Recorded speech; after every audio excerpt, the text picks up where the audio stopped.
Hindi, ma'am. Tanggapin ko. Hoy, ano yan? Eh, ikaw, tigas na lang ng ulo mo eh. Hindi ka na nahiya, pinakain ka na kanina. Hihingi ka pa ng pera. Para ano? Pambisyo mo na naman. Alam mo, mahiya ka naman. Lumalapit ka pa dyan sa dalagang baho mo. Akin na yan. Akin na. Akin na nga yan eh. Sir, wag mo!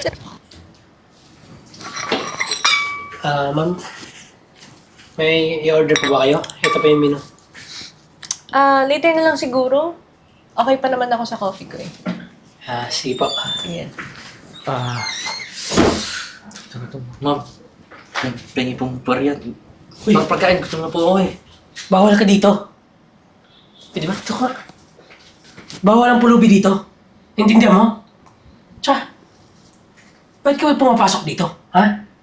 Sir, nangingi lang po ang pagkain. Gutom na po kasi ako eh. Walang pagkain binibigay dito. Kung gusto mong kumain, sa busurahan, marami. Sir, grabe ka naman. Nangingi lang naman eh. Ang kulit mo rin eh. Yung kasi ang hirap sa inyo mga mahihirap eh. Puro ka bisyo. Tingnan yung tsura nyo. Para kayong adik. Ma'am, pagpasensya nyo na po Ilabas ko lang po. Teka dito. Tumakas ka. Sir, okay na. Ako na lang yung magbabayad sa pagkain niya. Okay lang po. Ako Ay. na bahala. Hindi po ma'am, baka pagalitan pa ako ng supervisor po namin. Ay, hindi na. Akong bahala. Paupuin mo na siya dito para makakain siya. Ako na magbabayad para sa kanya. Kawawa naman eh, parang nagugutom na. Hindi pa siya kumakain. Sige po. Umayos ka. Huwag kang magulo dito. Katapos mong kumain, umalis ka na.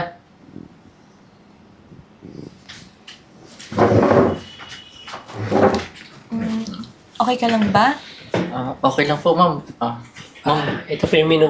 Sige, pili ka na ng pagkain. Akong bahala. ma'am. Pasensya na po Gutom na po kasi ako eh. Pero ma'am, hayaan mo. Balang araw, malay mo, makabawi ako sa'yo. Nako, hayaan mo na. Huwag mo na isipin yun. Mag-order ka na ako ng bahala. Para makakain ka na. Ma'am, ito na lang pong steak, tsaka po, water na lang po. Okay, sige. Ako na magbabayad. Ma'am, ano may order mo? Steak po. Kapal talaga ng mukha mo, hindi ka na nahiya. Steak pa. Ma'am, hindi po available yung steak po namin. Ano lang po, kanin tsaka sabaw na lang.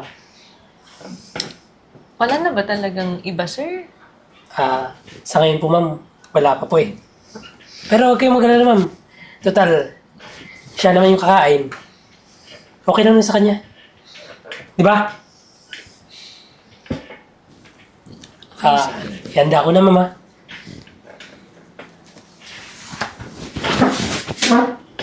No, pagpasensyahan mo na yung waiter na yun, ha? Di bale, pag nakaraos ako, ibigyan lang kita ng pagkain pag nakasalubong pa kita somewhere dyan sa labas. Sige po ma'am, thank you po. Okay na po sa akin yan, kahit sabaw at kanin lang. Ang mahalaga po, makakain po ako. Okay, sige, salamat. Enjoy ka, ha? Sige po.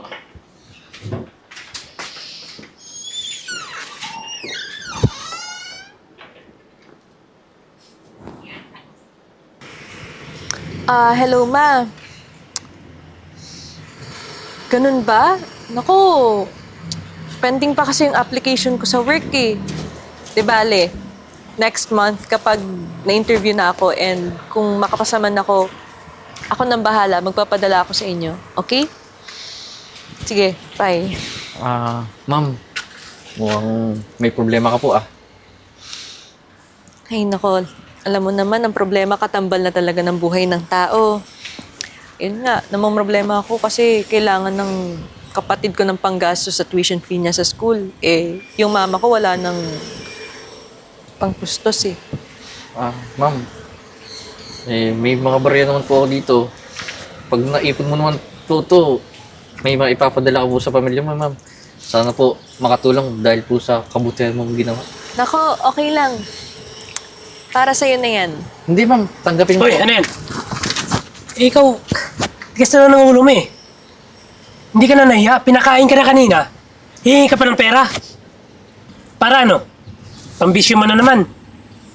Alam mo, mahiya ka naman. Lumalapit ka pa dyan sa dalagang baho mo. Akin na yan. Akin na.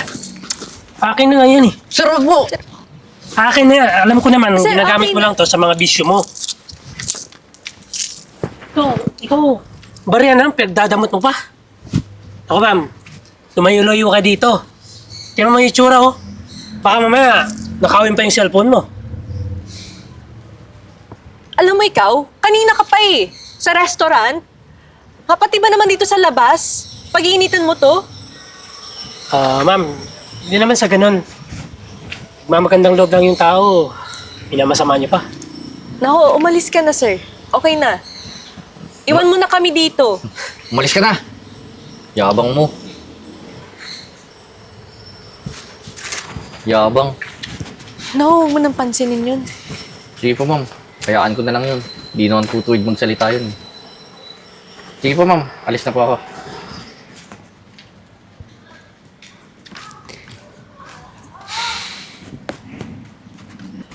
By the way, Sir Jeboy, nasikaso ko na po yung mga papers ng bagong hired nating empleyado. Tsaka sir, nakita ko rin po yung mga track records niya kaya sobrang na-impress ako and sigurado ako na magiging magaling siya dito bilang manager dito sa restaurant natin. Sigurado ka, ah. Syempre naman po. Tsaka, alam mo ba, nakita ko yung mga work experience niya. Madami na pala siyang mga napasukan na mga trabaho dati, lalong-lalo na dito sa restaurant. Kaya alam ko na kabisadong-kabisado niya na yung gawain niya dito. Ayun gusto ko, sige. Maayos ka magtrabaho eh.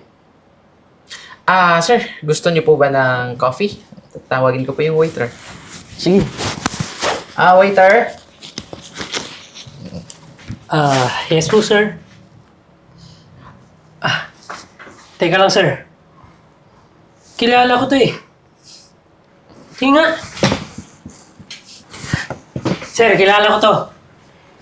Ito yung pulubi yung nakarang linggo eh. Sandali nga, Francis. Anong pulubing pinagsasabi mo? Hindi mo ba nakikilala yan? Business partner ko yan. At isa siya sa may-ari ng restaurant na to. Naamo mo. Si sir naman, mukhang nagbibiro lang kayo, no? Huwag mong sabihin, tinulungan mo lang yung pulubi. Sandali nga. Manahimik ka. Sir Jeboy, ano po ba talaga yung nangyari? Nagpanggap ka siyang pulubi. Kasi ang dami ko nababalitaan na ang daming bad reviews dito sa restaurant na to. So, ibig sabihin, tinuloy mo talaga yung napag-usapan natin? Oo. At nakita ko yung ugali niyang waiter mo. Sir, sumusunod lang naman ako sa mga patakaran ng restaurant eh. Bawal yung pulubi dito. Teka lang. Wala namang parising bawal ang pulubi dito ah. Lahat welcome dito sa restaurant na to. Sir, napapunod ko po kasi sa mga Huwag ka na television. magpaliwanag. Alam ko na kung ano yung totoo. Dahil maraming mga customer nagre-reklamo sa'yo dito. Kasi ang pangit daw ng serbisyo mo. Customer service mo. Alam mo? Hindi ko mapapalampas to. Huwag kang mag-alala, Sir Jeboy. Kasi simula sa araw na to, tanggal na siya sa trabaho niya. Sir. Naku sir, hindi pwede yun. May pamilya ako, tsaka paano naman yung ano ko dito? Yung sahod ko? Ang kapal talaga ng mukha mo eh, no? Alam mo, ang mas mabuti mong gawin, umalis ka na dito at kunin mo na lahat ng gamit mo. Sir naman, Sir J-Boy. Pagpasensyaan nyo na po na napagkamalan ko po kayo. Sir J-Boy, baka mamaya pagsisiyan nyo pa na tinanggal nyo ako. Ang dahil sa akin, kaya mabaw yung restaurant nyo eh. Mabango? Eh, yung sarili mo nga eh. Sobrang baho. Pinagsasabi mong hindi na kami makakahanap ng katulad mo. Diyan ka nagkakamali. Totoo naman yung sinabi ko ah. Kaya umabot ako ng 10 taon dito kasi wala kayong mahanap. Talaga? Paano pagsabihin ko sa'yo meron na kaming nahanap? Kwento ng puso, kwento ng saya, dito sa pelikula Ito? Sir naman. Papatawa ba kayo? Ano to? Bar? Tsaka mga ganitong klaseng babae dapat sa bar eh. Ako sir, masisira lang yung mga restaurant nyo. Mas masisira kung di ka pa naman papaalisin dito. At isa pa, bumalik ka na sa probinsya mo. Mangalabaw ka na lang doon. Umalis ka na.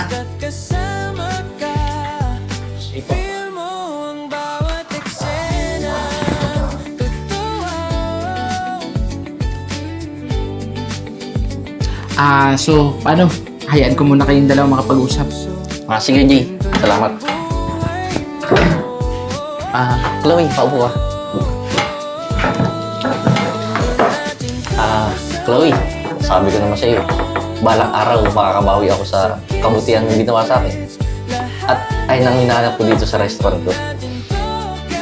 Alam mo, Sir Jeboy, sobrang laking tulong talaga nito kasi kahit pa paano makakapag-provide na ako sa family ko. Kaya maraming salamat talaga. Wala ka naman. Tsaka, pagbutihin mo lang yung trabaho mo, malayo ang mararating mo.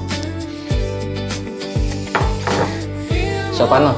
Congratulations Thank you, Sir. and welcome sa POTG Restaurant.